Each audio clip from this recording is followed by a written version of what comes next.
সেটা এরকম জায়গা। আর অন্য ব্যক্তিটি তার সম্পদের বিবেচনায় এতটাই নগণ্য ছিল যে এমনকি তার সম্পত্তির কথা কোরআনে উল্লেখই করা হয়নি। তাদের একজন অন্যজনকে তুচ্ছ করে কথা বলেছে এবং আল্লাহ তাকে একটি শিক্ষা প্রদান করেছিলেন তার সকল সম্পত্তি কেড়ে নেওয়ার মাধ্যমে। তার গোটা বাগানই ধ্বংসপ্রাপ্ত হয়ে গেল।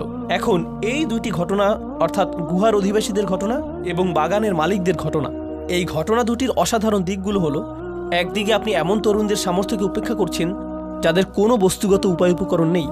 বস্তুবাদ শুধুমাত্র অর্থ প্রীতি, সম্পদ প্রীতি এবং মর্যাদার আকাঙ্ক্ষাই না, বরং এই ধারণাও বস্তুবাদ যে আপনি বিশ্বাস করেন শুধুমাত্র বস্তুগত উপায় উপকরণই আপনাকে সাহায্য করতে সক্ষম। এরকম যে আপনার সামর্থ্যের একমাত্র উৎস হলো দৃশ্যমান বস্তুগত উপায় উপকরণ। আল্লাহ একদিকে এর অপনোদন করেছেন তরুণদের সামর্থ্যের ব্যাপারে আমাদের অবমূল্যায়ন দ্বারা। যদি তারা গুহায় লুকিয়ে থাকে, কতদিনই বা তারা বেঁচে থাকবে? না খেয়ে মারা যাবে অথবা বের হয়ে এসে ধরা পড়বে। শুধুমাত্র এই দুইটি সম্ভাবনা রয়েছে। কিন্তু আল্লাহ বস্তুগত বিজ্ঞানকে ব্যর্থ করে দিলেন। এই তরুণদের জন্য প্রকৃতির নিয়মের ব্যত্যয় ঘটালেন এবং তাদেরকে রক্ষা করলেন। আল্লাহর পক্ষ থেকে যে সম্ভাবনা রয়েছে তাকে আমাদের অবমূল্যায়ন করা উচিত না। আর এটা মনে রাখা উচিত যে বস্তুগত জগৎ আল্লাহর নিয়ন্ত্রণাধীন। তো পরের ঘটনায় অবমূল্যায়ন করা হচ্ছে না, বরং অতিমূল্যায়ন করা হচ্ছে। বিত্তবান বাগানের মালিক তার সম্পত্তিকে অতিমূল্যায়ন করেছে। লান তাবিদা হাদিহি আবাদা, এটা কখনো ধ্বংস হবে না। বস্তুগত সম্পত্তিকে কখনো অতিমূল্যায়ন করবেন না। আল্লাহ এটা যে কোনো সময় নিয়ে যেতে পারেন। তো আপনার যদি কিছুই না থাকে, এটা মনে করবেন না যে আপনি নিঃস্ব। আপনার এখনো আল্লাহ আছেন। আর আপনার যদি সকল কিছু থাকে, এটা মনে করবেন না যে আপনার সব কিছু আছে। আল্লাহ এই সকল কিছু নিয়ে যেতে পারেন। তাই এটা মনে রাখবেন যে প্রকৃতপক্ষে আপনার কিছুই নেই। ইন্না লিল্লাহি ওয়া ইন্না ইলাইহি রাজিউন। তো এভাবেই এই দুইটি ঘটনা এবং দুইটি অনুচ্ছেদ একে অপরের সাথে সম্পর্কিত, আর এভাবেই তারা বিন্যস্ত হয়েছে। অনুচ্ছেদ, ঘটনা, অনুচ্ছেদ, ঘটনা। সূরাটির দ্বিতীয় অর্ধেকে রয়েছে ভিন্ন ধরনের বিন্যাস। সেখানে রয়েছে অনুচ্ছেদ, প্রথম ঘটনা, দ্বিতীয় ঘটনা, আর তারপর অনুচ্ছেদ, অনুচ্ছেদ, ঘটনা, ঘটনা, অনুচ্ছেদ। এটা সিমেট্রির ধরনের বিন্যাস। এখানে সূরাটির দ্বিতীয় অর্ধেকের প্রথম অনুচ্ছেদ এবং শেষের অনুচ্ছেদ উভয়টিরই বিষয়বস্তু হলো বিচার দিবস। উভয় অনুচ্ছেদেই রয়েছে সেই দিবসে কোন সত্য প্রতীয়মান হবে তা নিয়ে।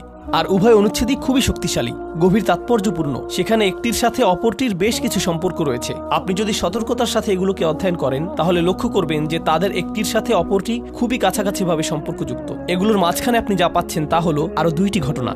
এই ঘটনাগুলো হলো মুসা আলাইহিসসালাম ও খিজির আলাইহিসসালামের ঘটনা এবং জ্ঞানের পথে তার সেই যাত্রা আর তার 3টি যাত্রা বিরতি। আর তারপর রয়েছে জুলকারনাইনের ঘটনা, যিনি পৃথিবী ভ্রমণ করেছিলেন এবং তিনিও 3টি যাত্রা বিরতি নিয়েছিলেন।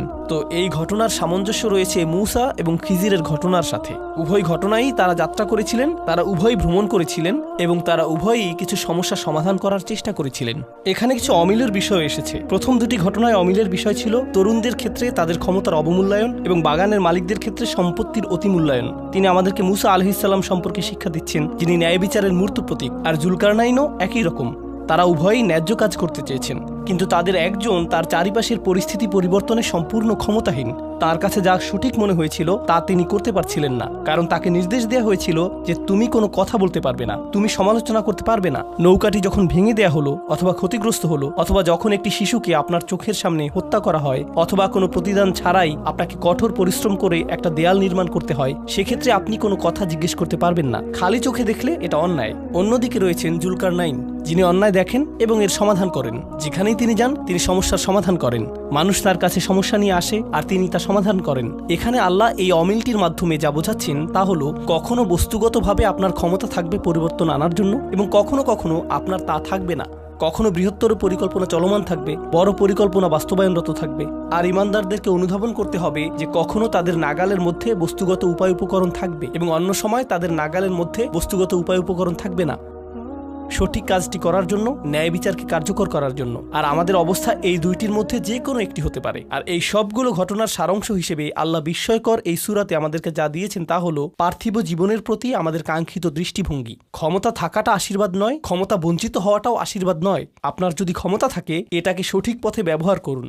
যখন আপনার ক্ষমতা না থাকে, অনুধাবন করুন যে আপনার এখনো অনেক কিছু করার আছে, আপনার এখনো অনেক কিছু শেখার আছে এবং আপনার কাছে ক্ষমতা না থাকার পেছনেও কারণ রয়েছে।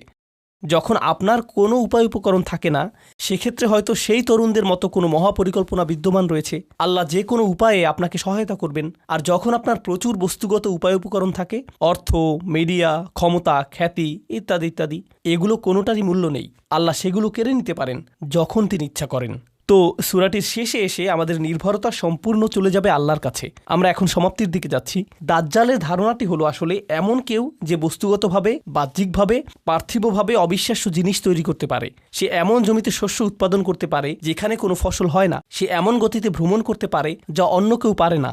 সে মৃতকে জীবিত করতে পারে এবং এমনভাবে উপস্থাপন করতে পারে যেন মৃত ব্যক্তি জীবিত ফিরে এসেছে। সে এই সকল বিস্ময়কর পার্থিব বস্তুগত কাজ করবে, আর মানুষ এটা দ্বারা সম্মোহিত হয়ে যাবে এবং তার উপাসনায় লিপ্ত হবে। ঈমানদারদেরকে নির্দেশনা দেয়া হয়েছে যে এই সূরাটি তোমাদেরকে উজ্জীবিত করে রাখবে, কারণ এই সূরাটির কারণে তুমি যা দেখো তার দ্বারা সম্মোহিত হয়ে পড়বে না। আপনি বুঝতে পারবেন যে আপনি যা দেখতে পান এর একটি বাস্তবতা রয়েছে, কিন্তু এর চেয়েও অনেক বেশি বাস্তবতা রয়েছে যা আপনি আমি দেখতে পাই না এবং উপলব্ধি করতে পারি না। আর এটাই আল্লাহ আজ্জা জাল্লার ক্ষমতা, যা সর্বদা কার্যকর। এই বলে আমি গভীর তাৎপর্যপূর্ণ এবং চমৎকার এই সূরাটির সারসংক্ষেপের এই আলোচনার প্রতি শুক্রবার এটি পাঠ করার চেষ্টা করুন। এটা আপনার জন্য খুবই খুবই উপকারী। উপসংহার টানছি। বারাকাল্লাহু লি ওয়া লাকুম। আসসালামু আলাইকুম ওয়া রাহমাতুল্লাহি ওয়া বারাকাতুহু।